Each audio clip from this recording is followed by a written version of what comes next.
जय हिंद साथियों, आप सभी का स्वागत है आपके अपने channel triple R defence academy पर। हम लोग आज आईटीबीपी ट्रेडमैन का जो हमारा मॉडल पेपर चल रहा था जय जवान प्रैक्टिस बैच का, जी हाँ, अभी हमारा फ़ोन खो जाने के कारण मैं आप लोगों को 15 से 20 दिनों के अंदर कोई भी प्रैक्टिस सेट नहीं दे पाया हूँ। इसके लिए मैं आपसे क्षमा चाहता हूँ। तो यहाँ पर हमारा आप रेगुलरिटी के साथ में जो हमारे प्रैक्टिस सेट चल रहे थे उसी तरीके से चलेंगे। तो आज हम लोग जो हमारा प्रैक्टिस सेट नंबर 9 है फुल मॉडल पेपर का आईटीबीपी ट्रेडमैन का, उसको सॉल्व करने वाले हैं। तो हमारे साथ आप लोग बने रहिएगा। अगर आपको वीडियो अच्छी लगे तो वीडियो को लाइक कर दीजिएगा, चैनल को भी सब्सक्राइब कर लीजिएगा। तो चलिए चालू करते हैं हमारा जो आज का सेशन है उसकी ओर। तो यहाँ पर हम लोग देखेंगे सबसे पहले हमारा जो जीके का पोर्शन है उसकी ओर। तो हमारा जीके का पहला प्रश्न क्या है कि महात्मा गांधी को अर्धनग्न फकीर किसने कहा था। जी हाँ, जो अर्धनग्न फकीर था ये कई बार आपके क्वेश्चन में पूछा भी जा चुका है कि महात्मा गांधी को अर्धनग्न फकीर के नाम से किसने कहा था। तो ये किसने कहा था याद रखिएगा। तो ये आपका कहा था विंस्टन चर्चिल ने, यानी ऑप्शन नंबर यहाँ पर हमारा पहला बिल्कुल राइट आंसर हो जाएगा, विंस्टन चर्चिल। तो आप लोग याद रखिएगा जो अर्धनग्न फकीर किसने कहा था, तो ये कहा था विंस्टन चर्चिल ने। चलिए आगे देख लेते हैं हमारा जो अगला क्वेश्चन है उसकी ओर। तो यहाँ पर हमारा अगला क्वेश्चन क्या है, तो हमारा अगला क्वेश्चन है भारतीय संविधान में मूलभूत जो अधिकार हैं किस संविधान से लिए गए हैं। जी हाँ, जो भारतीय संविधान में मूलभूत अधिकार हैं ये किस संविधान से लिए गए हैं। तो याद रखिएगा जो ये मूलभूत अधिकार हैं ये आपके अमेरिका के संविधान से लिए गए हैं। तो ऑप्शन नंबर यहाँ पर हमारा ए बिल्कुल राइट आंसर हो जाएगा। चलिए आगे देख लेते हैं हमारा जो अगला क्वेश्चन है उसकी ओर। तो हमारा अगला क्वेश्चन क्या है कि राज्य विधान मंडल के अनुमोदन के बिना राज्यपाल द्वारा जारी अध्यादेश कितनी अवधि के लिए लागू रहेगा।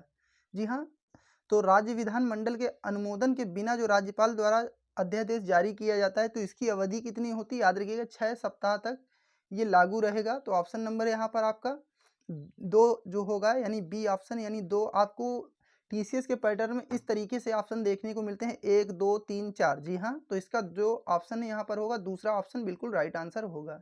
तो इससे आपको घबराना नहीं है क्योंकि यहाँ पर हमने ए बी सी डी के फॉर्मेट में भी ऑप्शन आपके सिलेक्ट किए हुए हैं और आपके नंबर वाइज भी, जिससे आपको पेपर में बैठे तो आपको नया सा कुछ महसूस ना हो। चलिए आगे देख लेते हैं। तो यहाँ पर हमारा अगला क्वेश्चन है कि इच्छा सब कष्टों का कारण है। जी हाँ, इच्छा जो है ये सब कष्टों का कारण है, इसका प्रचार करने वाला धर्म कौन सा था। जी हाँ, इसका प्रचार करने वाला धर्म कौन सा था, तो याद रखिएगा तो ये जो धर्म था ये आपका बौद्ध धर्म था कि इच्छा जो है सभी कष्टों का कारण है। जी हाँ, इच्छाएं जो होती हैं ये सभी कष्टों का कारण होती हैं, ये बौद्ध धर्म में कहा गया था। चलिए आगे देख लेते हैं हमारा जो अगला क्वेश्चन है। तो हमारा अगला क्वेश्चन है कि जैन साहित्य को क्या कहते हैं। जी हाँ, कई बार आपके एग्जाम में पूछा गया है कि जैन साहित्य को क्या कहा जाता है। तो याद रखिएगा जैन साहित्य को अंग के नाम से जाना जाता है, यानी ऑप्शन नंबर यहाँ पर आपका चौथा जो होगा बिल्कुल राइट आंसर होगा अंग।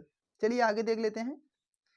तो हमारा अगला क्वेश्चन क्या है कि 19वीं शताब्दी के अंत में कौन सा देश सबसे बड़ी औपनिवेशिक शक्ति के रूप में उभरा था। जी हाँ, जब 19वीं शताब्दी थी आपकी तो सबसे बड़ा औपनिवेशिक शक्ति किसके पास थी, तो याद रखिएगा किसके पास थी, तो ये थी आपकी ब्रिटेन के पास, यानी ऑप्शन नंबर यहाँ पर हमारा हो जाएगा तीसरा बिल्कुल राइट आंसर, यानी ब्रिटेन के पास जो सबसे बड़ी शक्ति जो थी ये थी ब्रिटेन के पास। चलिए आगे देख लेते हैं हमारा जो अगला क्वेश्चन है उसकी ओर। संगम काल में रोमन व्यापार का केंद्र कौन था। जी हाँ, जो संगम काल था तो रोमन व्यापार का केंद्र किसे कहा जाता था, तो याद रखिएगा ये कहा जाता था मूसिरी जो था आपका, मूसिरी जो था ये आपका जो संगम काल में रोमन व्यापार का केंद्र कहा जाता था इसी को। चलिए आगे देखते हैं हमारा जो अगला क्वेश्चन है उसकी ओर। तो यहाँ पर साइंस के क्वेश्चन भी आपके 4 से 5 जो पिछली बार पूछे गए थे, तो यहाँ पर हम लोग स्पेशल साइंस की भी क्लासें लेंगे। तो ब्रेड बनाने के लिए आवश्यक घटक क्या है। जी हाँ, ब्रेड जो बनाया जाता है इसके लिए आवश्यक घटक क्या है ये आपको बताना है। तो याद रखिएगा जो ब्रेड बनाने में प्रयोग किया जाता है तो ये आपका मैदा और खमीर का प्रयोग किया जाता है। कई बार आपके एग्जाम में पूछा भी जा चुका है, याद रखिएगा तो ये स्टार क्वेश्चन है, कई बार आपके एग्जाम में पूछा भी जा चुका है। चलिए आगे देख लेते हैं हमारा जो अगला क्वेश्चन है उसकी ओर। तो हमारा अगला क्वेश्चन क्या है कि निम्नलिखित में से किस हार्मोन्स को आपातकालिक हार्मोन्स कहते हैं। जी हाँ, ये वो सिलेक्टेड क्वेश्चन है जो वनडे एग्जाम में कई बार आपके पूछे भी जा चुके हैं, याद रखिएगा। तो आपातकालीन जो हार्मोन कहा जाता है ये एंड्रिनलीन जो होता है, ऑप्शन नंबर यहाँ पर याद रखिएगा ए जो होता है एंड्रिनलीन जो होता है ये आपका आपातकालीन हार्मोन के रूप में जाना जाता है। चलिए आगे देख लेते हैं हमारा जो अगला क्वेश्चन है उसकी ओर। तो मलेरिया किसके द्वारा एक व्यक्ति से दूसरे व्यक्ति तक अंतरित किया जाता है। जो मलेरिया होता है ये एक व्यक्ति से दूसरे व्यक्ति में कैसे पहुंच जाता है ये आपको बताना है। तो याद रखिएगा ये जो एनाफ्लीज मच्छर होता है उसके माध्यम से ये फैल जाता है। चलिए आगे देख लेते हैं हमारा जो अगला क्वेश्चन है उसकी ओर। तो हमारा अगला क्वेश्चन क्या है कि भारत में निम्नलिखित में से किस राज्य में सबसे लंबी तटरेखा, जो भारत के राज्य हैं तो यहाँ पर सबसे लंबी समुद्री तटरेखा किसकी है ये आपको बताना है। कई बार आपके एग्जाम में पूछा भी जा चुका है, तो याद रखिएगा किसकी है। तो ये आपकी हो जाएगी गुजरात की, यानी ऑप्शन नंबर तीसरा बिल्कुल राइट आंसर हो जाएगा गुजरात की। चलिए आगे देखते हैं हमारा जो अगला क्वेश्चन है उसकी ओर। भारत में कौन सी नदी को खुला नाला के नाम से जाना जाता है? जी हाँ, खुला नाला जो है किस नदी को कहा जाता है? तो ये गंगा नदी जो है, याद रखिए गंगा नदी जो माफ करिएगा, गंगा नदी तो आपकी राष्ट्रीय नदी होगी। याद रखिए गंगा नदी तो राष्ट्रीय नदी होगी। बाकी आपकी जो यहाँ पर अगर खुला नाला की बात करें तो यहाँ पर यमुना ऑप्शन अगर होता, जी हाँ यमुना अगर ऑप्शन होता तो उसको कहा जाता है, याद रखिएगा। बाकी आपका ऑप्शन नहीं है तो हम लोग यहाँ पर गंगा को ही मार देंगे। तो खुला नाला अगर यहाँ पर आपको यमुना ना दे, याद रखिए यमुना जब दे दे यमुना नदी तो उसी को कहा जाता है। तो सबसे नंबर 1 पे जो प्रायोरिटी आपकी जाएगी, जो आपका नंबर 1 पे आपका ऑप्शन होगा तो वो तो होगा यमुना। अगर वो जब नहीं दिया जाता है तो आप गंगा को टिक कर सकते हैं। चलिए आगे देख लेते हैं हमारा जो अगला क्वेश्चन है। भारतीय संविधान के किस अनुच्छेद में यह घोषणा की गई है कि इंडिया अर्थात भारत होगा? जी हाँ, तो ये किसमें किया गया है? तो याद रखिए राज्यों का, इंडिया जो अर्थात भारत ये क्या होगा? तो ये राज्यों का एक संघ होगा। जी हाँ, राज्यों के संघ के रूप में ये जाना जाएगा। चलिए आगे देख लेते हैं हमारा जो अगला क्वेश्चन है उसकी ओर। तो यहाँ पर हमारा अगला क्वेश्चन क्या है कि विश्व का चक्कर किस यात्री ने सर्वप्रथम लगाया था? जी हाँ, तो यहाँ पर थोड़ा सा स्पीड हम लोग मेंटेन करते हुए चल रहे हैं क्योंकि यहाँ पर प्रश्न आपके पूरा मॉडल पेपर आपका है, याद रखिएगा। तो आपको थोड़ा अगर समय लगता है तो वीडियो को पॉज करके भी पढ़ सकते हैं या रोक सकते हैं। तो यहाँ पर क्या बोला गया है कि विश्व का चक्का जो किस यात्री ने सर्वप्रथम लगाया था? तो ये लगाया था मैगलिन ने। याद रखिएगा ऑप्शन नंबर यहाँ पर आपका हो जाएगा पहला बिल्कुल राइट आंसर। अगर हम लोग बात कर लेते हैं यहाँ पर दूसरे प्रश्न की, तो हमारा जो लास्ट प्रश्न है जीके का वो क्या है, ये भी आपका कई बार पूछा गया है कि भारतीय मानक समय रेखा जो है ग्रीनविच स्टैंडर्ड टाइम से कितने घंटे आगे है? तो याद रखिएगा यहाँ पर जो भारतीय मानक समय, याद रखिए भारतीय मानक समय और आपका स्टैंडर्ड टाइम जोन, जी हाँ इनके बीच में अंतर कितने का है? तो ये 5.5 घंटे आगे। याद रखिए ऑप्शन नंबर यहाँ पर आपका पहला बिल्कुल राइट आंसर होगा। आपसे पूछ लेगा कि भारतीय मानक समय रेखा भारत के कितने राज्यों से होकर गुजरती है? तो ये आपके 5 राज्यों से होकर गुजरती है। चलिए ये था हमारा आज का जीके का पोर्शन। तो अब हम लोग करेंगे यहाँ से रीजनिंग को। जी हाँ, रीजनिंग को करने वाले हैं यहाँ से। तो यहाँ से हम लोग देखेंगे रीजनिंग को। जी हाँ, रीजनिंग का ये रहा हमारा आज का पहला प्रश्न। तो ये आपको बताना है कि इसका राइट आंसर क्या होगा। तो लुप्त संख्या आपको ज्ञात करना है। जी हाँ, इसके लिए मैं आपको 10 से 20 सेकंड का समय 20 सेकंड का समय देता हूँ। तो 20 सेकंड में आप लोग इसको बनाने की कोशिश करिएगा, इसके बाद मैं आपको कराऊंगा।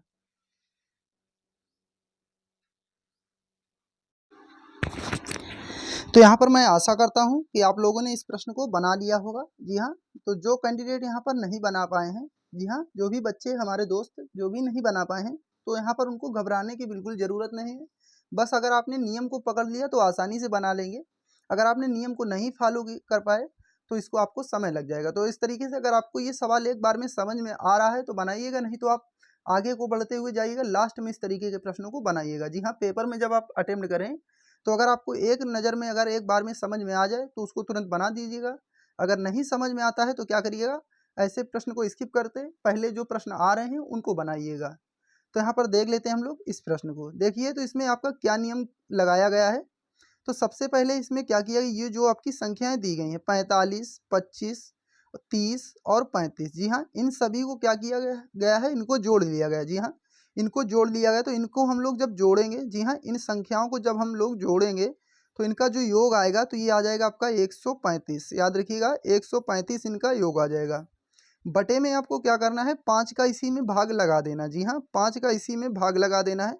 तो आपका हो जाएगा 5 दूनी 10 और 5 सत्ते 35। तो इस तरीके से आपकी देख लीजिए ये बीच की जो संख्या है निकल कर आ गई, जो कि हमें यहाँ पर प्रश्नवाचक के चिन्ह की जगह पर भी निकालनी है।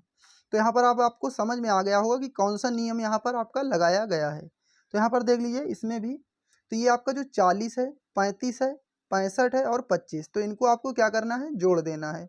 तो इनको आप जब जोड़ेंगे, जी हाँ, इनको आप जब जोड़ेंगे तो इनका जो योग आएगा ये आपका आ जाएगा 165। जी हाँ, 165। इसी में आपको 5 का भाग लगा देना है। जी हाँ, 5 का भाग लगाएंगे तो 5 तियाँ 15। जी हाँ, 5 तियाँ 15 हासिल बचेगा आपका 1, फिर हो जाएगा 5 तियाँ 15, तो 33 इसका राइट आंसर होगा। जो प्रश्नवाचक संख्या होगी इसकी जगह पे जो संख्या आपकी आएगी तो ये आ जाएगी 33। तो चलिए आगे देख लेते हैं। तो यहाँ पर हमारा अगला प्रश्न क्या है उसको हम लोग देखेंगे। आपको ये प्रश्न समझ में आ गया होगा। जिन बच्चों को थोड़ा समय लगता है तो वीडियो को स्किप रोक कर, माफ करिएगा, स्किप नहीं, यहाँ पर पॉज करके उसको बना सकते हैं। तो यहाँ पर आपसे पूछा गया है कि निम्नलिखित श्रेणी में लुप्त संख्या, अक्षर और आकृति का ज्ञात करना है। तो यहाँ पर आपसे प्रश्नवाचक की संख्या पर आकृति भी दे सकता है, संख्या भी दे सकता है, या अक्षर भी कुछ भी आपका दे सकता है। ये आपका एग्जामिनर के माइंड पे डिपेंड है कि आपसे क्या पूछ सकता है। तो आपको बताना है कि प्रश्नवाचक जो आपका दिया गया है यहाँ पर कौन सी अक्षर की जो श्रृंखला आएगी।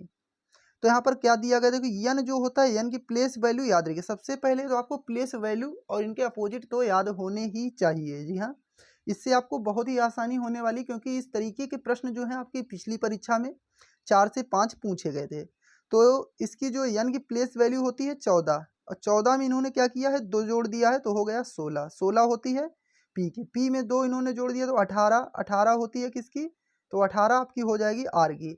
अब 18 में 2 जोड़ देंगे तो हो जाएगा 20। तो 20 किसकी होती है, 20 होती है टी की, याद रखिएगा टी की 20 होती है।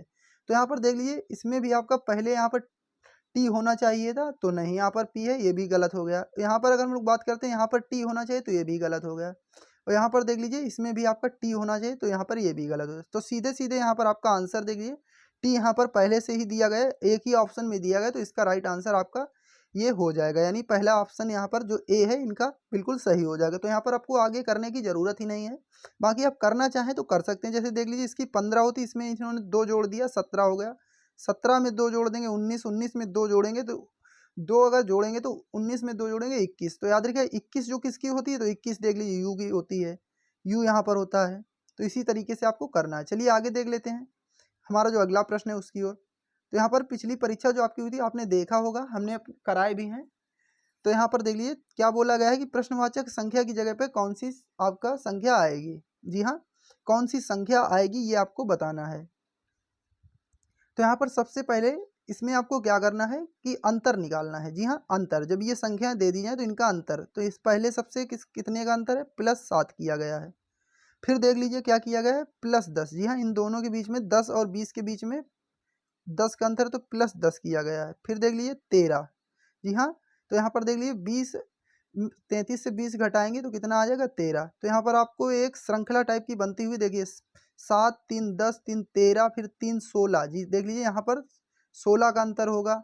और इसी तरीके से यहाँ पर देख लीजिए 19 का अंतर। जी हाँ, 16 में 3 जोड़ेंगे तो 19 का अंतर हो जाएगा।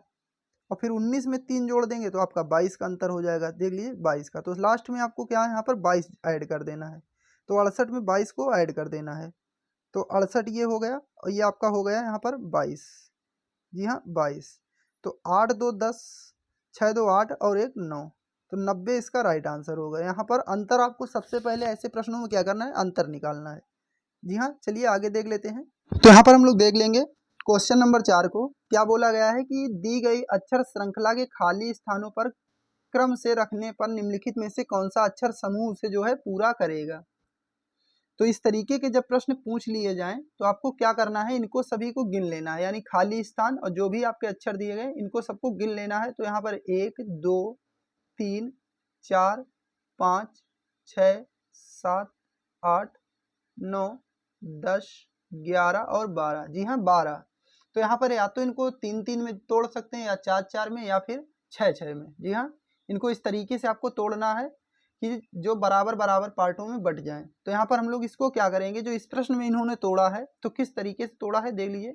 तो ये तोड़ा है इन्होंने 6 6 के पार्ट में, इस तरीके से डिवाइडेशन कर दिया है बीचों बीच से, 6 6 के पार्ट में इन्होंने तोड़ लिया। अब यहाँ पर देख लीजिए ये जो यल है, जी हाँ, यल के बाद में यम दिया गया। तो यहाँ पर सबसे पहले तो आपका आ जाएगा यम। जी हाँ, सबसे पहले आ जाएगा यम। अब यहाँ पर देख लीजिए लास्ट में, यहाँ पर ये दो चीज ये जो दिए गए हैं लास्ट में, तो यल देख लीजिए यहाँ पर दिया गया है, तो यहाँ पर भी आपका क्या आ जाएगा यम। तो यहाँ पर सबसे पहले आपका क्या होना चाहिए, तो पहले आपका यम होना चाहिए और लास्ट में भी आपका यम होना चाहिए। तो यहाँ पर देख लीजिए पहले तो यम है लेकिन लास्ट में यन है, तो ये ऑप्शन तो आपका बिल्कुल गलत हो गया। और ये देख लीजिए एक तो ये आपका हो गया यम, दूसरे में यम है, फिर यहाँ पर भी यम है, तो ये तो अभी हो सकता है। तीसरे में यम है और यहाँ पर भी यम है, तो ये भी हो सकता है। यहाँ पर देख लीजिए यहाँ पर पहले यम होना चाहिए, तो यहाँ पर यन है, तो ये ऑप्शन भी आपका गलत हो गया। तो इस तरीके से दो ऑप्शन तो पहले से ही हट गए। अब यहाँ पर देख लीजिए फिर क्या बोला गया है, जी हाँ, फिर यहाँ पर यन, जी हाँ, यन के यल के बाद में यम फिर यन। तो यहाँ पर देखिए यहाँ पर आपका क्या करेगा, यहाँ पर आपको क्या करना है, यहाँ पर यन, जी हाँ यन, इस तरीके से, जी हाँ यन करना है, याद रखिएगा यन करना है। क्योंकि यहाँ पर देखिए यम के बाद में क्या आ जाएगा, तो यम के बाद में यन आ जाएगा, यल यम यन। तो यहाँ पर देख लीजिए यल यम यन, तो यहाँ पर भी आपको क्या करना है, यन, इस तरीके से। तो देख लीजिए क्या बना, यल यम डबल यन फिर आपका यम यल। तो यहाँ पर देखिए यल यम फिर डबल यन और फिर यम यल। तो यहाँ पर ये देख लेते हैं क्या क्या आपका आया है, यम आया है, फिर यन आया है, यम फिर यन और फिर आपका क्या आ गया है, यन और यम, यन और यम। तो यहाँ पर ऑप्शन नंबर बी बिल्कुल राइट आंसर हो जाएगा। तो यहाँ पर आपकी श्रृंखला क्या बनी, यल यम डबल यन फिर आपका यम एल, इस तरीके से आपकी श्रृंखला बनी। चलिए आगे देख लेते हैं हमारा जो अगला क्वेश्चन है। आशा करता हूँ आपको समझ में आ गया होगा। जी हाँ, क्या बोला गया, यदि किसी कूट भाषा में डी को 4 और रेड, जी हाँ रेड जो है READ को 7 लिखा जाता है, तो हेयर को कूट भाषा में क्या लिखा है। जो हेयर दिया गया है इसको आपको बताना है कि इसको कूट भाषा में क्या लिखा जाएगा। जी हाँ, इसको कूट भाषा में क्या लिखा जाएगा ये आपको बताना है। तो यहाँ पर देख लीजिए इन्होंने क्या किया है, जी हाँ इन्होंने क्या किया है कि सीधे सीधे इन्होंने किया क्या है आपका, सबसे पहले ये जो 4 आया है यानी इसी में एक का यहाँ पर इन्होंने, जैसे यहाँ पर 1 दिया गया, डी की प्लेस वैल्यू सबसे पहले कितनी होती, 4। यहाँ पर कितने वर्ण है, 1, तो इसी का इन्होंने भाग लगा दिए, 1 चौको 4, तो इस तरीके से ये तो आ गया आपका 4। जी हाँ, क्योंकि यहाँ पर अगर डी का 4 होता, अगर यहाँ पर इसकी पूरी योग की अगर दे देता वैल्यू तब तो आप निकाल सकते थे। इस तरीके से आपको प्रश्न फंसाने की कोशिश करेगा, जी हाँ बिल्कुल फंसाने की कोशिश करेगा। तो आपको घबराने की बिल्कुल ज़रूरत नहीं है। इस तरीके से जब आप प्रैक्टिस करेंगे तो आप अच्छे से भी अच्छे प्रश्नों को बना सकेंगे। जी हाँ, तो यहाँ पर देख लीजिए सबसे पहले इनको क्या करना है, इनकी जो प्लेस वैल्यू है उसको जोड़ देना है। जी हाँ, उसको जोड़ देना है। तो आप प्लेस वैल्यू को जब जोड़ेंगे तो इनकी जो प्लेस वैल्यू का योग आएगा ये आ जाएगा 28। जी हाँ, ये जो चारों आपके वर्ड दिए गए हैं, अब कितने वर्ड हैं, 4। जी हाँ, 4 का इसी में आपको लगा देना है भाग।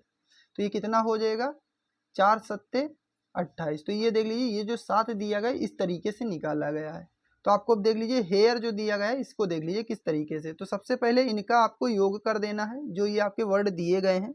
जी हाँ, ये जो वर्ड आपके दिए गए हैं इनका जो योग करेंगे आप, तो इनका योग आ जाएगा आपका 32। जी हाँ, क्योंकि इनका योग जब आप जोड़ेंगे तो आ जाएगा 32।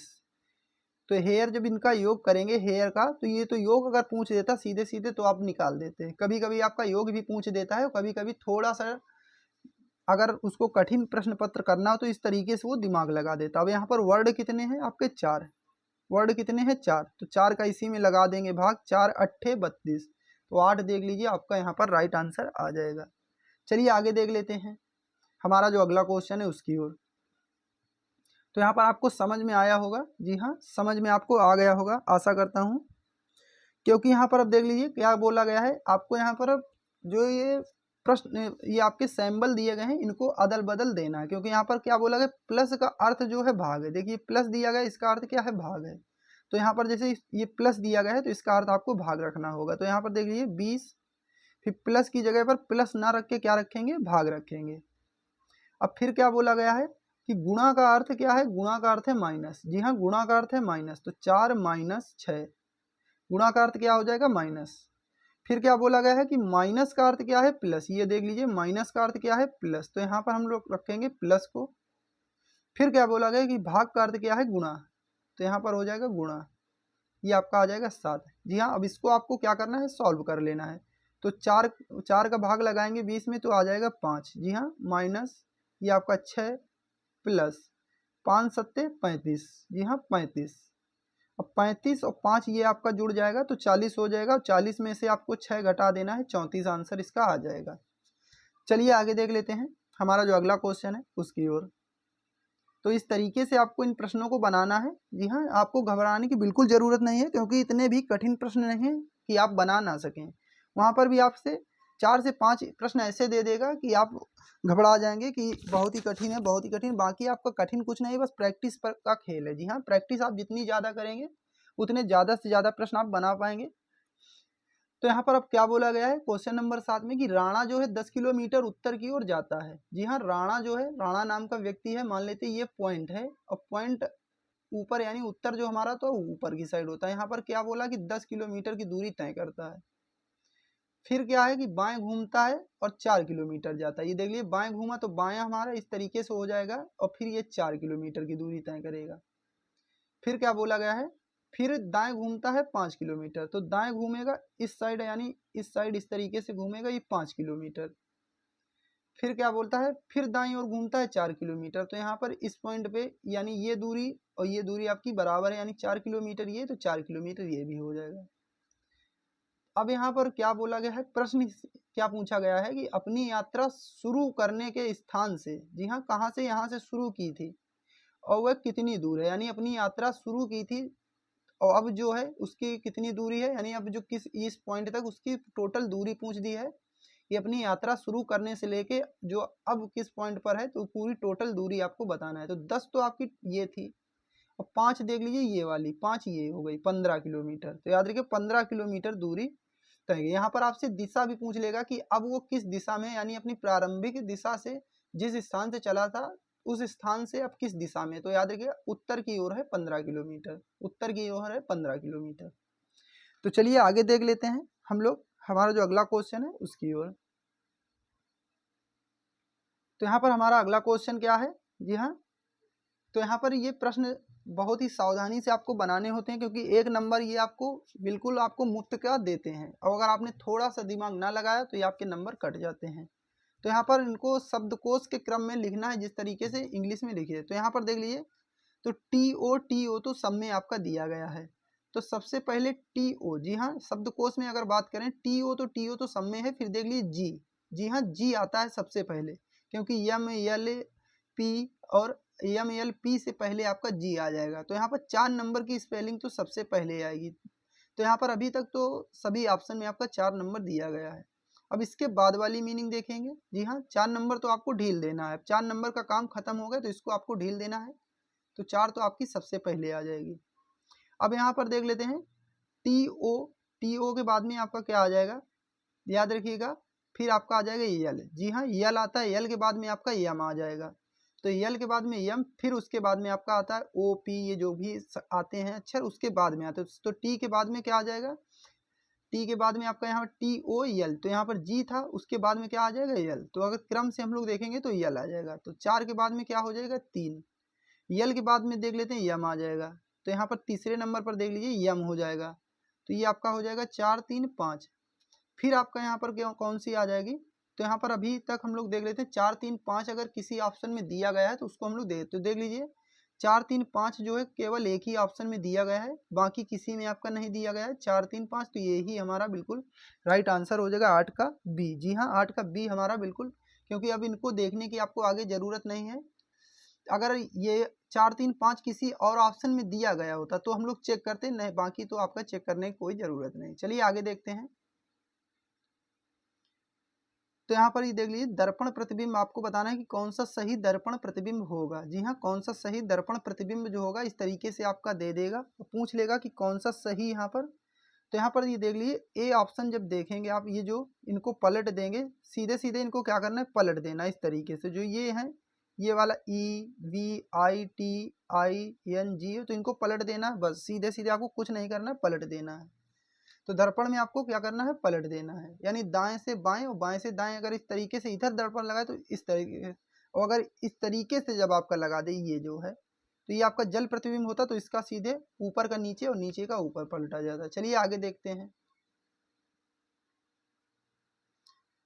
तो यहाँ पर देख लीजिए कितना अच्छा प्रश्न आपका दिया गया कि उन घनों का चयन करें जिन्हें दी गई शीट की लाइनों से मोड़कर बनाया जा सकता है। जी हाँ, तो यहाँ पर ये घन दे दिया गया है, तो यहाँ पर कौन सा घन इससे बनाया जा सकता है ये आपको बताना है। तो सबसे पहले इनका अपोजिट आप लोग निकाल लीजिए। तो एक अपोजिट एक ढील के इस तरीके से, एक अपोजिट हो जाएगा आपका सी, याद रखिएगा एक अपोजिट आपका हो जाएगा सी। टी का अपोजिट अगर बात करें तो जे हो जाएगा, टी का अपोजिट हो जाएगा जे। अगर एफ, अब जो बचा हमारा एफ, तो एफ का हो जाएगा एल, एफ का हो जाएगा एल। तो याद रखिएगा एफ का हो जाएगा हमारा एल, तो ये हो जाएगा एल। अब एक चीज आपको याद रखनी है कि अपोजिट सतह ना तो एक साथ छिप सकती हैं और ना ही एक साथ दिख सकती हैं, क्योंकि अपोजिट सतह ना तो एक साथ आपकी छिपेंगी और ना ही एक साथ दिखेंगी। तो ए यहाँ पर ए और टी और एफ, जी हाँ, ये तो ए टी एफ, तो ये तो आपका बन सकता है क्योंकि अपोजिट सतह यहाँ पर इनकी अलग दिखाई नहीं दे रही। यहाँ पर देख लीजिए, फिर आपका क्या है एफ, एफ, एफ के बाद में आपका सी और टी, तो यहाँ पर ये भी आपका क्या है, ये भी आपकी बनाई जा सकती, ये भी घन बनाया जा सकता है। फिर क्या यहाँ पर बोला गया है ए और सी, देख लीजिए ए और सी, तो ए सी यहाँ पर अपोजिट वाले हैं, तो ये तो बिल्कुल ही नहीं बनाया जा सकता है।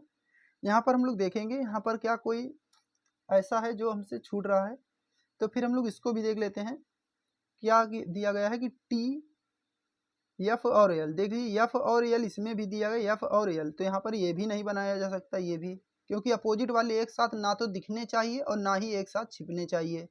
यहाँ पर हमने कुछ थोड़ा सा गलती की है। जी हाँ, तो यहाँ पर अभी तो हमने दो यहाँ पर देख लेते हैं, क्योंकि ए टी एफ, जी हाँ ए टी एफ, तो ये तो बिल्कुल सही है यहाँ पर।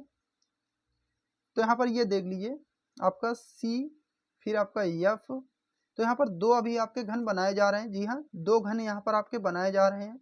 यहाँ पर इन्होंने पूछा क्या है कि कौन सा घन नहीं बनाया जा सकता है, तो याद रखिएगा यहाँ पर ऑप्शन अगर बात करें तो ए और बी दोनों सही होंगे, याद रखिएगा, क्योंकि इन्होंने ऑप्शन देने में गलती कर दी है।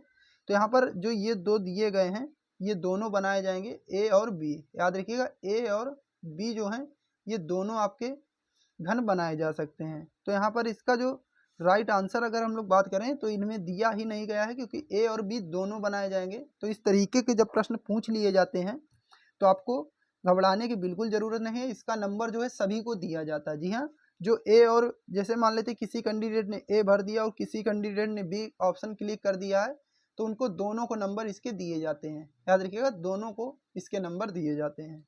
चलिए आगे देखते हैं। तो यहाँ पर आपको क्या करना है कि आपको अपने नियम को नहीं बाकी तो यहाँ पर ये देख लीजिए, हाँ यहाँ पर इन्होंने दिया, माफ़ करिएगा हमने यहाँ पर थोड़ा सा ये ध्यान नहीं दिया, क्योंकि ये देख लीजिए ए और बी, ऑप्शन बी, हाँ इस तरीके से दे देगा, क्योंकि हमने यहाँ पर नीचे सोचा कि है ही नहीं, बाकी मोबाइल में नीचे। जी हाँ, इस तरीके से अगर मान लेते हैं जब ये ना दिया जाए, ये सब ना दिया जाए, जब और किसी बच्चे ने मान लेते ए भर दिया और किसी बच्चे ने परीक्षा में भी, तो दोनों को नंबर वहाँ पर दिए जाएंगे जब इस तरीके से ऑप्शन ना दिए जाएँ। और ऑप्शन दिए जाएगा पहले, तो सबसे पहले तो उन्होंने ऑप्शन दिया ही होगा, अगर ऑप्शन नहीं देते हैं तो आपको नंबर दोनों को दिए जाते हैं। चलिए आगे देखते हैं। तो यहाँ पर सही वेन आरेख का आपको चयन करना है। जी हाँ, सही वेन आरेख का आपको चयन करना है। तो यहाँ पर क्या बोला गया है, संगीतकार, वाद्य वादक और वायलिन वादक, याद रखिएगा ये जो दोनों होते हैं वाद्य वादक और वायलिन वादक, ये दोनों क्या होते हैं, ये दोनों संगीतकार के अंदर आ जाते हैं। तो ऑप्शन नंबर यहाँ पर बी बिल्कुल इसका जो वेन डायग्राम सही होगा, क्योंकि ये संगीतकार हो जाएगा, ये आपका वाद्य वादक और ये आपका हो जाएगा वायलिन वादक। चलिए आगे देखते हैं हमारा जो अगला क्वेश्चन है उसकी ओर। तो यहाँ पर देख लीजिए आपको कागज, जो कागज कटिंग का है, यहाँ पर खोलने पर किस प्रकार की आकृति दिखाई देगी। जी हाँ, जो ये आकृति है किस प्रकार की आपको दिखाई देगी ये आपसे पूछा है। जी हाँ, तो यहाँ पर ये पूछा है कि किस तरीके की आपकी आकृति जो है ये दिखाई देगी। तो याद रखिएगा ये जो बी आकृति आपको यहाँ पर बी ऑप्शन में दी गई है ये आपको दिखाई देगी, क्योंकि ये देख लीजिए ये जो है इस तरीके से, तो यहाँ पर ये देख लीजिए इस तरीके से होगा, ये आपका इस तरीके से, ऊपर इसी तरीके से खोलेंगे तो इस तरीके से, तो यहाँ पर बी आकृति आपको दिखाई देगी। चलिए आगे देखते हैं। तो यहाँ पर ये क्या है, ये आपका है कथन और निष्कर्ष। जी हाँ, कथन और निष्कर्ष से हम लोग देख लेते हैं। तो यहाँ पर हम लोग देखेंगे कथन और निष्कर्ष को। तो यहाँ पर क्या बोला गया है, जी हाँ, कि कुछ आपकी क्या बोला गया है, कुछ डायरी पुस्तकें हैं। तो इसको देख लीजिए, ये हमारा डायग्राम हो गया डायरी का। जी हाँ, यहाँ पर ये डायरी को, तो डायरी को हम लोग डी से डिनोट करेंगे। फिर आपके कुछ डायरी क्या है, पुस्तकें हैं। तो इस तरीके से कुछ डायरी का हिस्सा जो है पुस्तकों में आ जाएगा। फिर क्या बोला है, कुछ पुस्तकें रजिस्टर हैं। तो इस तरीके से ये आपका आ जाएगा कुछ हिस्सा इसमें रजिस्टर। तो ये तो आपका डायग्राम इस तरीके से बनेगा। ये जब इतना आप कर लेते हैं, फिर आपको क्या करना है, अब इसी से आपको निष्कर्ष निकालना हो। तो निष्कर्ष पहला और निष्कर्ष ये आपका दूसरा। तो यहाँ पर आपको चेक करना है, कुछ रजिस्टर डायरी हैं। जी हाँ, कुछ रजिस्टर डायरी हैं। तो यहाँ पर रजिस्टर का ये पोर्शन है और डायरी का ये पोर्शन है। तो यहाँ पर तो ये गलत हो गया। कुछ रजिस्टर 50% अगर मान लेते इस तरीके से, जब बनाते इस तरीके से, तो हो भी सकता था। बाकी ये तो अभी तो आपका 50% के उसमें है, तो यहाँ पर गलत हो जाएगा। और यहाँ पर क्या बोला गया, सभी रजिस्टर डायरी हैं। सभी रजिस्टर्ड डायरी हैं, तो ये तो बिल्कुल ही गलत है। तो यहाँ पर दोनों गलत हो जाएंगे, याद रखिएगा।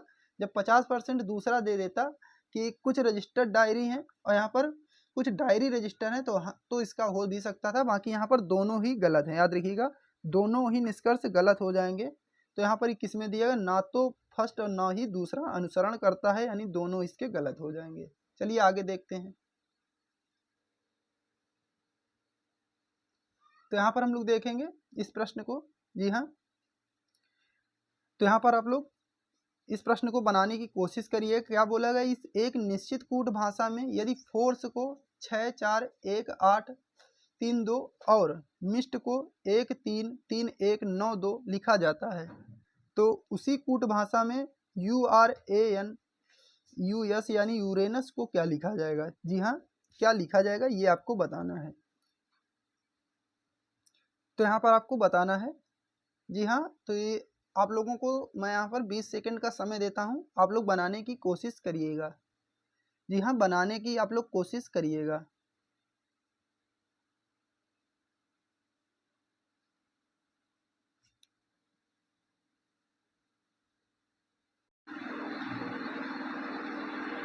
तो यहाँ पर आप लोग इस प्रश्न को बना चुके होंगे। जी हाँ, जो कैंडिडेट नहीं बना पाए हैं वो वीडियो को रोककर प्रश्न को बना सकते हैं। तो यहाँ पर मैं आपको बताता हूँ। जी हाँ, तो यहाँ पर देख लीजिए, सबसे पहले इसमें क्या किया गया है। तो यहाँ पर जो भी हमारे 5 स्वर होते हैं, AEIOU। जी हाँ, AEIO और U। जी हाँ, तो इनको नंबरिंग दे दी जाती है। ए होता है 1, ई 2, आई 3, ओ आपका आ जाता है 4 और यू आ जाता है 5। जी हाँ, इनको नंबरिंग दे दी। ये हमारा आ जाएगा 5 नंबर पर। तो यहाँ पर देखिए यू जो है, यू कितने नंबर पर, तो अगर इस तरह से हम लोग देखेंगे तो 5 नंबर पर आ जाएगा यू। जी हाँ, यू। बाकी जो है ये आपके स्वर को तो यहाँ पर वैसे को इसको बदल देना है, यानी इस क्रम में आपको बदल देना है। और आर जो है, आर की प्लेस वैल्यू कितनी होती है 18, तो उसको वैसे को वैसे लिख देना है। यानी व्यंजनों को आपको परिवर्तित नहीं करना है। जो स्वर दिए गए हैं उनको इस फॉर्मेट में AEIOU के क्रम में इसी तरीके से नंबरिंग किया जाता है, फिर उसी के फॉर्मेट में लिख दिया जाता है। और फिर ए देख लीजिए, ए जो होता है ए का तो आपका एक नंबर, तो 18 के बाद में 1 आ जाएगा। फिर यन तो होता है 14, तो यन के बाद 14 आ जाएगा, यन में कोई बदलाव। यू देख लीजिए, फिर यू आपका आ जाएगा 5 नंबर पर, यस आपका 19 नंबर पर आ जाएगा। तो अब आपको यहाँ पर देख लेना है। तो 5 18, जी हाँ, तो ये ऑप्शन तो आपका गलत हो गया, ये भी ऑप्शन गलत हो गया। अब इनमें दो में आपको देखना, 5 फिर 18 और फिर आपका क्या आ जाएगा 18 के बाद में 11। जी हाँ, 5 18 11, यहाँ पर 5 18 11, तो यहाँ देखिए 5 18 ये भी 11 है। और फिर आपका क्या है 45, तो यहाँ पर ये देखिए यहाँ पर 35 से दिया गया, इसीलिए गलत हो गया। 5 फिर आपका 18, फिर आपका यहाँ पर 11, फिर 45, फिर 19, तो ये आपका डी ऑप्शन सही हो जाएगा। तो यहाँ पर इस नियम का फॉलो किया गया है, क्योंकि स्वरों का स्वर जो दिए गए हैं तो उनकी नंबरिंग करके फिर उसी को लिखा गया है। बाकी व्यंजनों में कोई बदलाव नहीं किया गया है। तो एक नियम तो आपका ये भी काफ़ी बार परीक्षा में पूछा गया, जो कि आपका अच्छा नियम है और काफ़ी सारे बच्चे जो हैं इसी में फंस जाते हैं। चलिए आगे देखते हैं। तो यहाँ पर हम लोग देखेंगे रीजनिंग का लास्ट प्रश्न। जी हाँ, रीजनिंग का लास्ट प्रश्न। तो यहाँ पर आज हमने थोड़े से मॉडरेट प्रश्न रखे हैं, जिस तरीके से थोड़े से परीक्षा में पिछली बार मॉडरेट प्रश्न रखे गए थे। तो यहाँ पर क्या बोला गया है, कि 7 व्यक्ति हैं, एक क्षैतिज पंक्ति में उत्तर की ओर मुंह करके बैठे हैं, यानी 7 व्यक्ति इस तरीके से होंगे, 1 2 3 4 5 6 और 7 इस तरीके से बैठे होंगे। इनका मुंह जो होगा उत्तर की तरफ, यानी ऊपर की ओर इनका मुंह होगा, उत्तर की तरफ इनका मुंह होगा। तो ये आपको याद रखना, उत्तर की तरफ इन सभी का मुंह है। अब यहाँ पर क्या बोला गया है, जी हाँ, यहाँ पर क्या बोला गया है कि आपका टी जो है, टी पी एवं बी जो दोनों सिरे से तीसरे स्थान पर हैं, दोनों सिरों से तीसरे स्थान पर कौन है, याद रखिएगा P और V। तो याद रखिएगा, तो तीसरे स्थान पर मान लेते P आपका यहाँ पर हो गया तीसरे स्थान पर, और V आपका तीसरे स्थान पर इधर से V हो गया। जी हाँ, तो P और V जो है दोनों सिरे से तीसरे स्थान पर हैं। तो P हमारा इधर से देख लीजिए, पहला दूसरा फिर तीसरा, यानी तीसरे स्थान पर ये आ गया, पहला दूसरा और तीसरा, तीसरे स्थान पर P, और इधर से देख लीजिए पहला दूसरा और तीसरा, तीसरे स्थान पर V आ गया। यहाँ पर कलर हम लोग चेंज कर लेते हैं ताकि आपको समझने में थोड़ी सी आसानी हो। तो यहाँ पर ये देख लीजिए, ये आपका P और ये आपका V आ गया, ठीक है। अब क्या आपसे फिर देख लीजिए, ये कंडीशन हम लोग पढ़ चुके कि P और V, जी हाँ, P और V जो है दोनों स्थान से, दोनों सिरे से तीसरे स्थान पर हैं।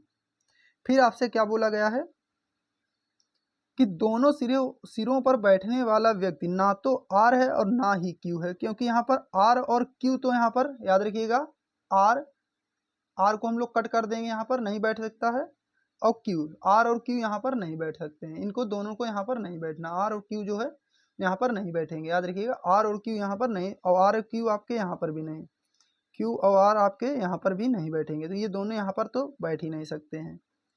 तो याद रखिएगा, फिर क्या बोला गया है, R V से 3 स्थान पहले है, तो V हमारा कहाँ है, ये हो गया 1 2 3, तो याद रखिएगा 1 2 और 3, तो यहाँ पर आपका क्या आ जाएगा, तो ये आपका R की फिक्स हो गई वैल्यू, याद रखिए R की वैल्यू आपकी फिक्स, क्योंकि ये V से 3 स्थान पहले बैठा है, तो ये आपका आ गया। फिर यहाँ पर क्या बोला गया है, और यहाँ पर आपको बता ही दिया गया है कि क्या, कि Q और R तो दोनों सिरों पर बैठ ही नहीं सकते हैं, तो इसीलिए हमारे पास कौन कौन बचे, S और U। जी याद रखिएगा, यहाँ पर कलर हम लोग बदल देते हैं, तो आपका S और U यहाँ पर बैठ सकते हैं, या फिर S U यहाँ पर, इनमें से कोई अदल बदल के, मान लेते U यहाँ पर हो गया तो S आपका लास्ट में हो जाएगा, या S इधर हो गया तो U आपका लास्ट में हो जाएगा, तो इनमें से आपके बदल जाएंगे। और फिर यहाँ पर जो बचा हमारा कौन सा, जी हाँ Q आपका, यहाँ पर आपका क्या बचा, T जो है P एवं दोनों सिरे तीसरे स्थान के बीच में बैठा है, यानी क्या है, जो T था आपका T, ये P और V देख लीजिए, T जो पहली कंडीशन हमने पढ़ी थी कि P और V तो तीसरे स्थान पर थे, ये देख लीजिए, ये T जो था ये दोनों के बीच में था, तो P हमारा ये था, P तो हमारा ये बैठा था और V हमारा ये बैठा था, तो इनके बीच में कौन हो जाएगा, T, इनके बीच में तो हमारा T बैठ गया। अब बचा हमारा कौन सा, क्योंकि S और U तो आपके हो गए यहाँ पर, याद रखिए S और U तो यहाँ पर बैठ सकते हैं, और आपका क्या बोला गया है कि Q और R जो थे आपके लास्ट और शुरू में बैठ नहीं सकते थे, तो Q आपका यहाँ पर, Q की फिक्स हो जाएगी, क्योंकि ये लास्ट में भी नहीं बैठेगा और ना तो आपका शुरू में बैठेगा। अब प्रश्न आपका क्या बोला गया है, तो यहाँ पर आपको क्या बताना है कि Q R के कितने स्थान बाद है, जी Q जो है R के कितने स्थान बाद है, तो R आपका देख लीजिए ये है, R आपका ये है, तो 1, फिर आपका ये हो जाएगा 2, ये आपका 3 और ये आपका 4, जी हाँ, तो ये कितने स्थान बाद बैठेगा, तो 4 स्थान के बाद बैठेगा। तो याद रखिएगा, इस तरीके से आपको इस प्रश्न को करना है, तो 4 स्थान के बाद बैठेगा। तो इस तरीके से आपको प्रश्न बनाना है, क्योंकि यहाँ पर फ़ोन में थोड़ा सा लिखने में दिक्कत होती है, जब आप कॉपी में बनाएंगे तो इसको और आसानी से बनाएंगे और प्रैक्टिस करेंगे तो आप जल्दी से जल्दी इस प्रश्न को बना सकेंगे, याद रखिएगा जल्दी से जल्दी इस प्रश्न को बना सकेंगे। तो चलिए, यहाँ पर ये हमारा पूरा हुआ रीजनिंग का सेशन। अब हम लोग करते हैं यहाँ पर मैथ को, अब हम लोग करेंगे मैथ को।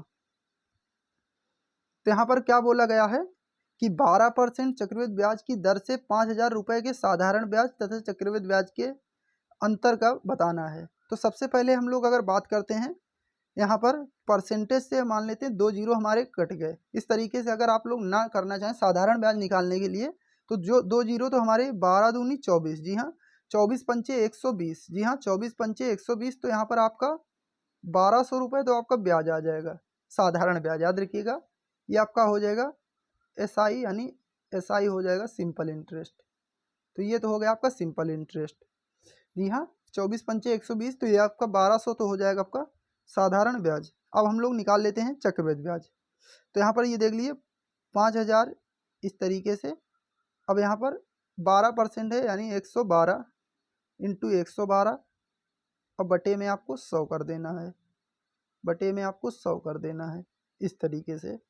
तो 2 जीरो से ये 2 जीरो, 1 जीरो से इसको हम लोग कैंसिल कर देंगे, तो यहाँ पर 3 जीरो तो आपके ही हट गए। अब यहाँ पर क्या करेंगे, 5 का भाग लगाएंगे 112 में, तो आ जाएगा आपका 5 दूनी 10, 11 पचे 55 और 1 56, यानी 560। तो ये हो गया, और फिर इसी में 112 का, जी हाँ 112 का, तो 112 का भाग लगा लेंगे यहाँ पर हम लोग 560 में, जी हाँ 560 में 112 का भाग लगाएंगे, तो 0 6 दू छंग 12, 2 पंचे 10 और 1 11, फिर ये 0 11 छक्का 66, 11 पचे 55 और 6 आपका हो जाएगा 61, 55 और 6 61, 0 2 यहाँ पर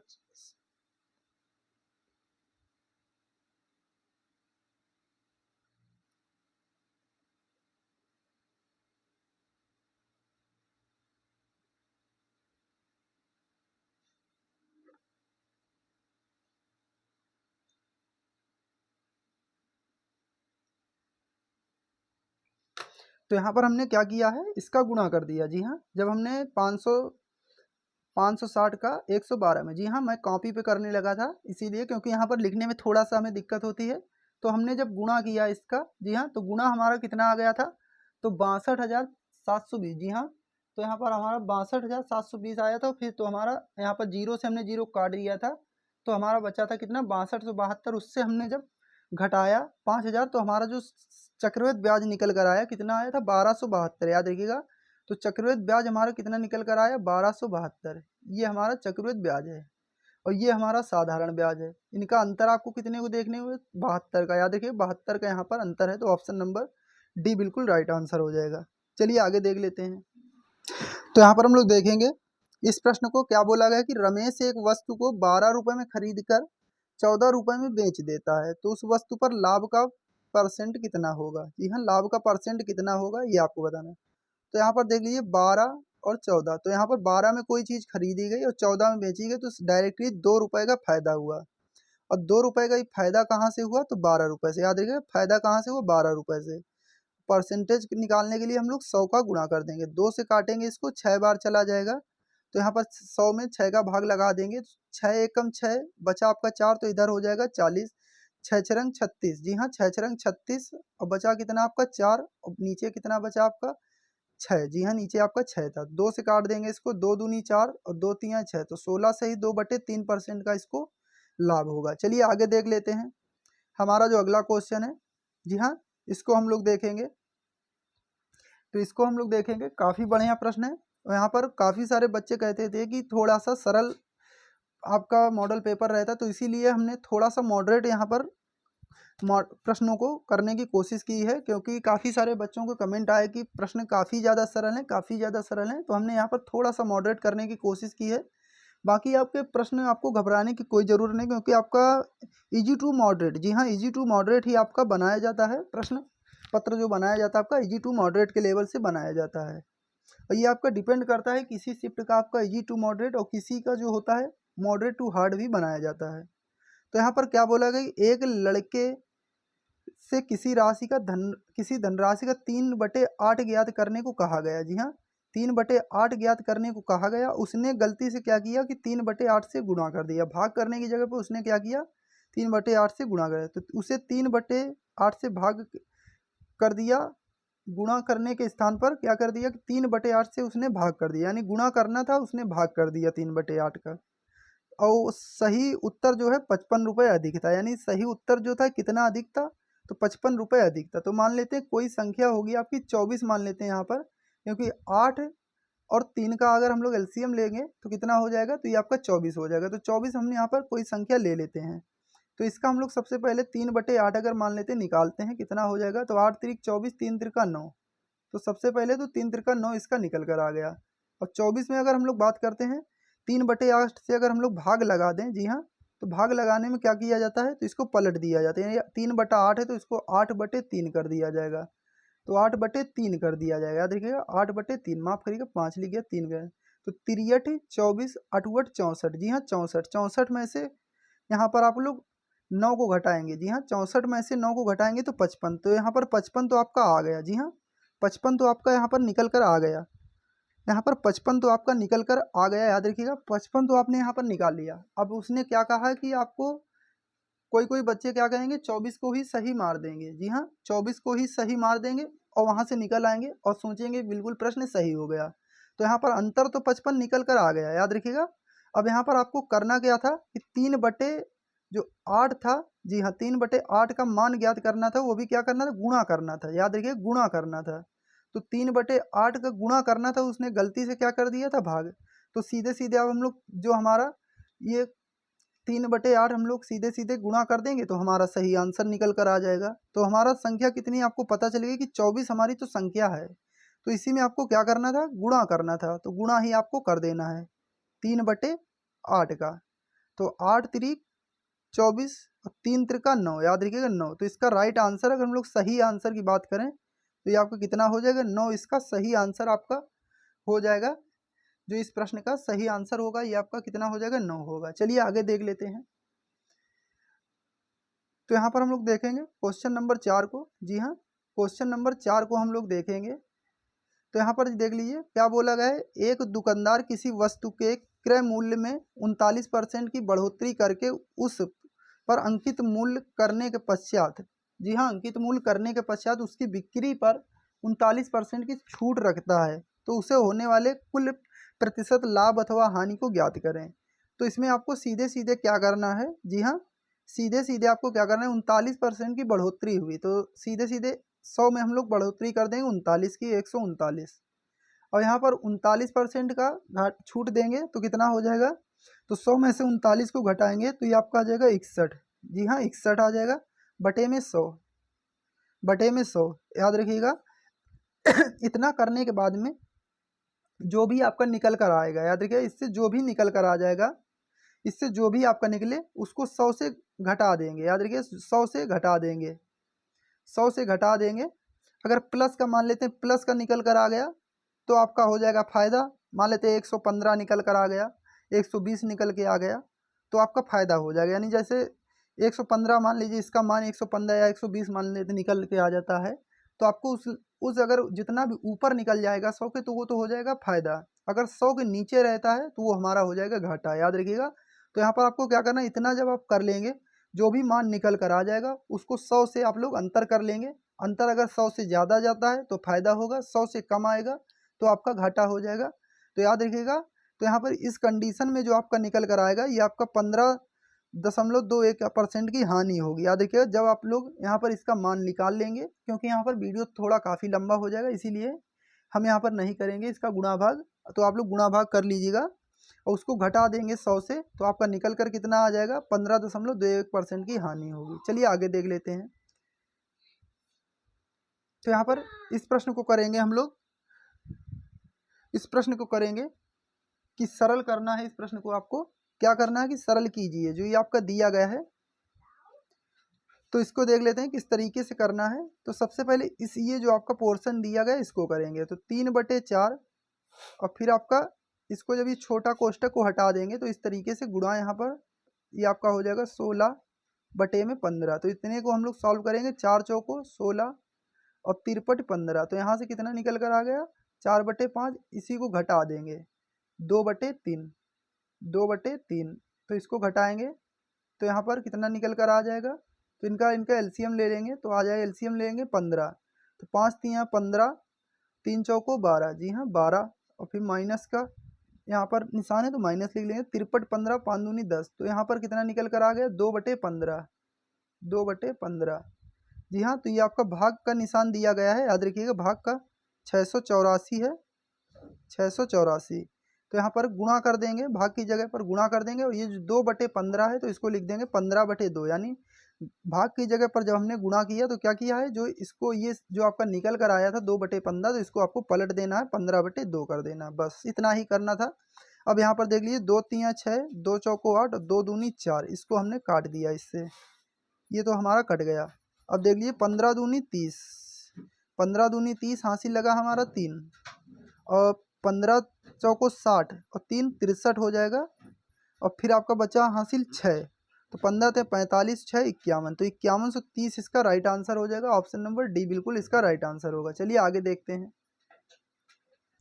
यहाँ पर क्या बोला गया कि दो संख्याओं का मासा 22 है और लासा 308 है। यदि दो संख्याओं में से एक संख्या जो है आपकी 44 होगी, याद रखिए एक संख्या 44 है तो दूसरी संख्या क्या होगी, तो यहाँ पर क्या होता है कि मासा गुणे लासा, तो मासा हमारा कितना हो जाएगा 22, और गुणे में लासा हमारा कितना हो जाएगा 308, जी हाँ 308, बराबर में पहली संख्या इंटू दूसरी संख्या होती है, तो पहली संख्या हमारी कितनी है 44। अब आपको यहाँ पर दूसरी संख्या आपको बताना है, ये प्रश्न यक्ष का यानी यक्ष इस तरीके से दूसरी संख्या आपको बताना है। तो यहाँ पर 22 से काटेंगे, 22 दूना 44, ये आपका आ जाएगा 2, 2 से काटेंगे 15 और 2 चौको 8, यानी 154 जो है हमारी दूसरी संख्या हो जाएगी। चलिए आगे देखते हैं हमारा जो अगला क्वेश्चन है उसकी ओर। तो इस तरीके के प्रश्न आपने देखे होंगे पिछली परीक्षा में, सभी शिफ्टों में इस तरीके के प्रश्न पूछे गए थे कि ए और बी जो है क्रमशः एक टैंक को 5 घंटे और 20 घंटों में भर सकते हैं। सी जो है उसी नल को, जी हाँ सी नाम का एक जो कैंडिडेट है वो उसको 10 घंटे में खाली करता है। तो ए, फिर हमारा आ जाएगा बी, ये हमारा हो गया ए बी और ये हो गया सी, तीनों आ गए 5, ये 5 घंटे में भरता है और ये आपका 20 घंटे में भरता है, और ये माइनस का, जी हाँ अगर खाली करे तो माइनस का सिंबल प्रयोग करेंगे। इनका आपको क्या करना है, लेना है लासा, तो लासा हमारा कितना आ गया 20, जी हाँ 20, तो 5 चौको 20, 20 एकम 20, 10 दूनी 20, तो ये इनकी काम करने की क्षमता निकल कर आ गई। तो ए जो है एक दिन में कितने काम करता है 4 करता है, बी करता है 1, और सी जो कहीं खाली करता है 2 का खाली करता है। तो यहाँ पर इनको इनको जोड़ लेंगे, या ये जोड़ देंगे, तो 4 और 1 5, 5 में से आपको 2 को हटा देना है क्योंकि ये 2 क्या कर रहा है खाली कर रहा है, तो बचेगा कितना 3, या टोटल काम हमारा कितना है 20, 20 में आपको 3 का भाग लगा देना है। तो यही आपका यहाँ पर आंसर देख लीजिए, डायरेक्ट इन्होंने दे दिया है।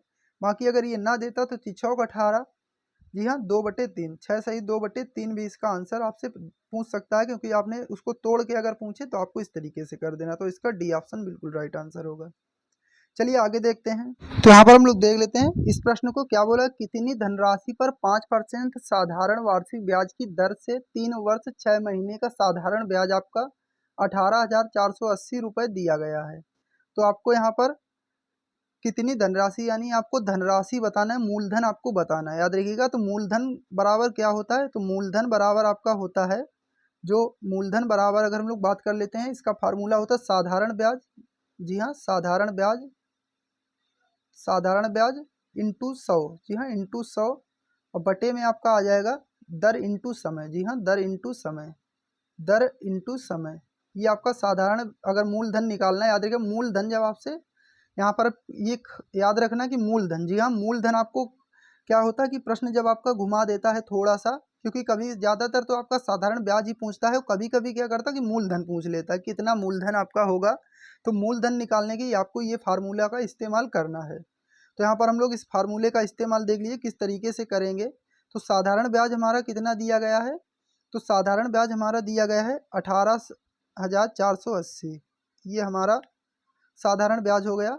अब इंटू में आपका क्या 100, इंटू में आपका यहाँ पर 100, बटे में क्या दर, तो दर हमारी कितनी थी, तो दर हमारी 3 वर्ष 6 महीने, तो इसको हम लोग 3 वर्ष 6 महीने को 3.5 साल का मतलब 3/7/2 को हम लोग इस तरीके से लिख सकते हैं, यानी ये हमारा हो गया 3.5 साल।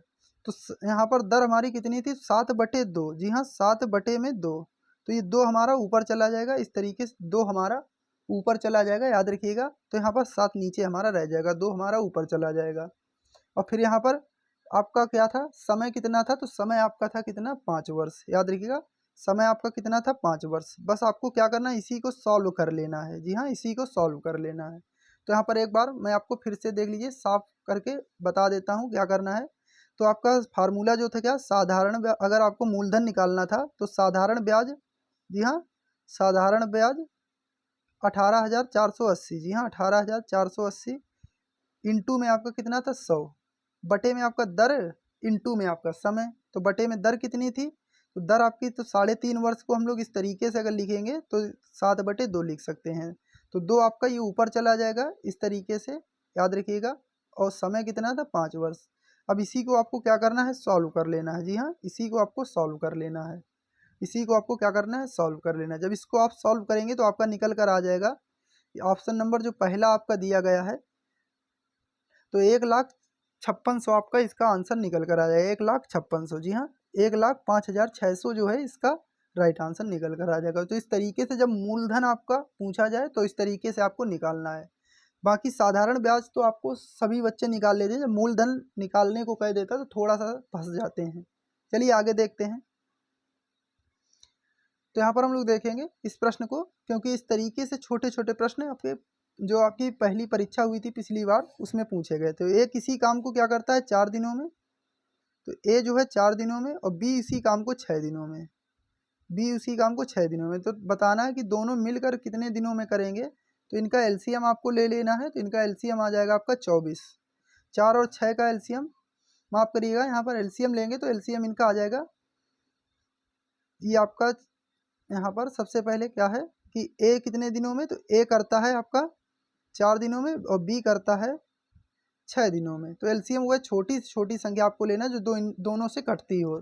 तो यहाँ पर कौन सी हो जाएगी 12, याद रखिए 12। तो यहाँ पर हमने एलसीएम अभी तो गलत निकाल दिया था, तो एलसीएम आपका कितना आ जाएगा, तो ये आ जाएगा 12।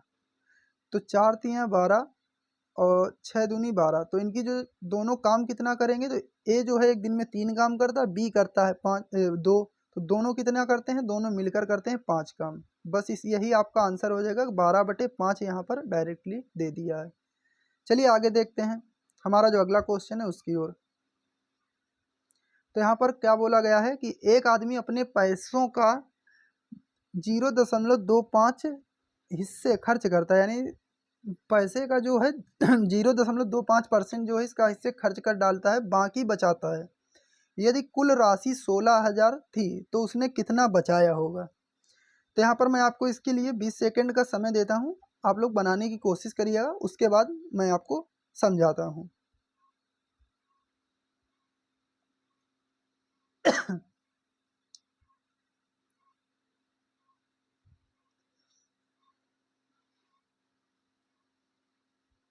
तो यहाँ पर आप लोग बना चुके होंगे आशा करता हूँ। तो जिन कैंडिडेट को समय लगता है तो वो आप वीडियो को पॉज करके बना सकते हो। तो यहाँ पर अगर हम लोग 2/5 को लिखें, यानी 0.25 को 1/4 भी, जी हाँ 1/4 लिख सकते हैं।